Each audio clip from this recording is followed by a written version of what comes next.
જય જગન્નાથ. ચાર ધામની વિશેષતા તમને બધાને ખબર જ હશે. ચાર ધામ તો જે લોકો જનઈમાં છે એ લોકોને ચાર ધામ તો કરવા જ જોઈએ. કોઈ કોઈ એમ બોલે છે કે આપણે ઉત્તરાખંડમાં ગયા ઉપર તો એ ચાર ધામ થઈ ગયું. એવું નથી. ચાર ધામનું એટલે આપણે બદ્રીનાથમાં એક ઉપરનો જે બદ્રીનાથ, પછી આપણા જગન્નાથ ભગવાન, પછી રામેશ્વરમ અને દ્વારકાધીશ, એમ કહીને ચાર આપણી જગા પૂરી થાય છે. તો આપણે તો જઈને આવ્યા છે, કેદારનાથ જઈને આવ્યા છે, અને જગન્નાથપુરીના દર્શન કરવાનું આપણે ઘણા સમયથી આપણું ઈચ્છા છે. આપણે શરૂઆત કરી હતી આપણે 2016થી, બરાબર ને? આપણે અમારી જો પહેલી અમે લોકો ગયા હતા, અમે 2016થી શરૂઆત કરી. 2016માં અમે લોકો વૈષ્ણોદેવી ગયા હતા. વૈષ્ણોદેવી એ બધી ફર્યા હતા અમે લોકો 2016માં, અને એમાં અમે લોકો 15 દિવસમાં, એ સમયનો જે કાળ હતો એમાં અમે લોકો ખાલી 7,500 બધી ફરીને આવ્યા હતા 15 દિવસમાં. અને એ જે મેમરી હતી એ લાઈફ ટાઈમ એકદમ મેમરી છે કે 7,500 આપણે 2016માં જે ધમાલ કરી, જે મજા કરી, કે આપણે સમજો ને એ જઈને આવ્યા પછી બી પાછી અમે લોકોએ પાછું પ્લાન કર્યું વૈષ્ણોદેવી માટે. પાછું 2017 પાછું પ્લાન કર્યો. હા, 2017 પાછા આપણે વૈષ્ણોદેવી સેમ ટુ સેમ લાગે કે અમે પાછી અમારી યાદગાર પાછી રિપીટ કરી એમ કરીને 2017માં પાછું રિટર્ન કર્યું. 2017માં જ આના લગ્ન થયા. પછી 2018માં અમે પાછું પ્લાન કર્યું ચાર ધામ માટે. મારે આવવાનું હતું, પણ ત્યારે શું થઈ ગયું, મારા લગ્ન હતા. લગ્નના હિસાબે છે ને આપણે મતલબ તો આની ઈચ્છા કમ્પ્લીટ નહીં થતી, તો એ રાખી દબાવી રાખી હતી. પછી મેં કીધું કે બીજી વખત આપણે ક્યારે જશું એમ કરીને ચાર ધામમાં 2018 એમ. પછી 2019માં અમે લોકોએ નેપાળની યાત્રા કરી એમ.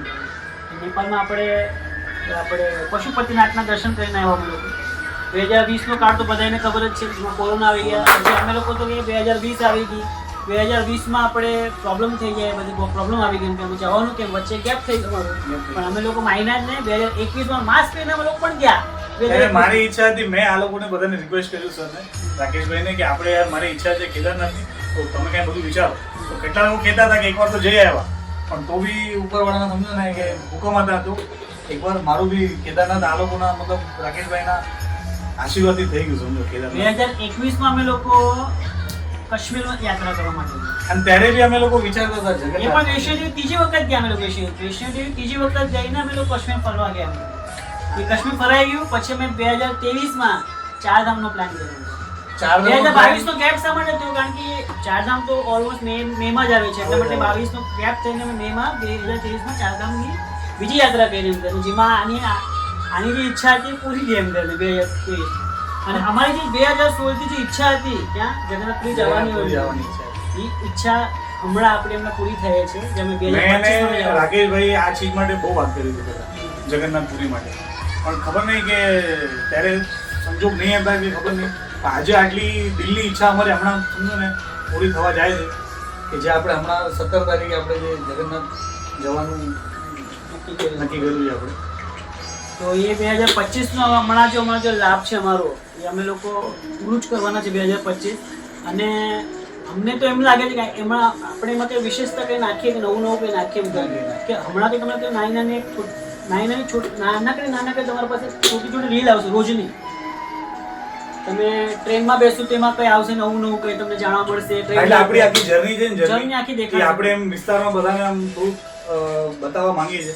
આપણે જેમ ટ્રેનમાં આપણે બેસવું એમ આપણું એક નાના રીલ બનશે, વિડીયો બનશે, અને આપણે સોશિયલ મીડિયાના માધ્યમથી આપણે આપણા બધા જે પછી આપણે YouTube પર આવશે, ઇન્સ્ટાગ્રામમાં આવશે, એમ નાના રોજના રીલ આવશે એમ કરીને, જેમાં તમને હજુ મજા આવશે એમ કરીને કે અમે લોકો શું કર્યું એમ કરીને. એક વિશેષતા છે આ વખતે કે આપણે કંઈક નવું વિચારી છે. બીજું તો આપણે જગન્નાથપુરી તો બધું ફરવાના જ છે. ત્યાંની હરેક માહિતી તમારા પાસે આવશે એમ કરીને. અને તમે જેમ અમે લોકો યાત્રા કરીએ છીએ ને, એમ અમે લોકોને એમ લાગે છે કે તમે લોકો પણ યાત્રા અમારી સાથે કરી રહ્યા છે એમ કરીને એમ તમને લાગશે. તમને ફીલ થશે કે અમે બી યાત્રામાં જોડાયેલા છીએ તમારા સાથે. કે અમારા સાથે જે જોડાયા નથી એટલીસ્ટ એના ફેમિલી લોકો તો જોઈન કરશે ને. જેમ સમજાય કે અમારા સાથે ફેમિલી આવી છે, એની કેટલી ફેમિલી આવીને હશે, એ લોકો જોશે કે અમારી ફેમિલી ગઈ છે એટલે અમે પણ ગયા એમ. કેમ કે અમે જ્યારે યાત્રાનું વિચાર્યું આ જગન્નાથમાં, જગન્નાથનું. તો અમને કેટલા લોકોએ અમને કીધું છે કે અમારે આવું છે, પણ આપણે કેવું છે કે પછી અમારું એમ પહેલાંથી છે કે એક બસ આપણે જે સિંગલ કરી છે એમાં જેટલા લોકો આપણે આવી શકીએ એટલા લોકોને જ આપણે લઈએ, કેમ કે પછી વધારે આપણે લઈ લઈએ તો બીજી બસ કરવી પડે કે બીજી બધી અમને સુવિધાઓ કરવી પડે, પછી એક જવાબદારીવાળી વસ્તુ લઈએ બધી.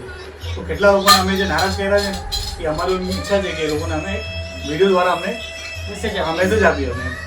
તો એ આ વખતે કંઈક વિશેષ હશે, મજા આવશે એમ કરીને, અને બધાએ જગન્નાથ ભગવાનના દર્શન કરશે, જગન્નાથ ભગવાનને નિહાળશે, ભગવાનને જોઈને આવશે એમ કરીને.